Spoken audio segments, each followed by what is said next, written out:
kwarto. Nag-anak lang ko ba, nag-anak. Naluyan na kay ko. Nagibiran ni mama kong nang moto. Wala ko kapugong.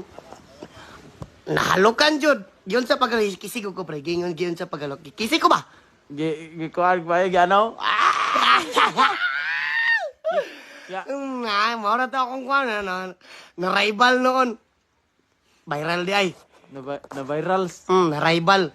Ito, na-rival. Gichatan ko sa akong pinalangga. Di na daw mo ulit dito. Huwag ka nang umuwi sa bahay. Baka pagdating mo dito, puputulan kita ng kinabuhi. Nang kinatawo.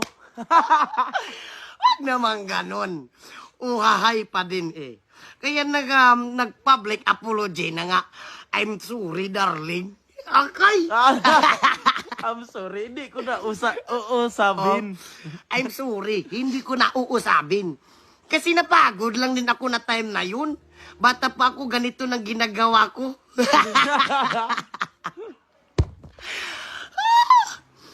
To my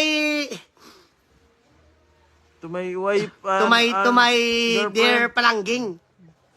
Pasensya na gid kung iniway ko na kasagang. Kasagang, wag kasagang no. Why Oh. kasagang? Oh. Way ko na kasagang kay Ara, nasa on the spot na to. on the spot. Pag ano ko, pirti ko gid ka kapoy. Kapoy jud kay ko ato nga time nya. Nagsulod si ma'am sa kuan, sa van, actually gid si ma'am, nag-anak gid si ma'am nga nangalat daw siya kay buntis siya. Gusto siya nga Elias, hindi ko mapuli kung hindi. Basin ikaw inungdan nga mukhaan ko.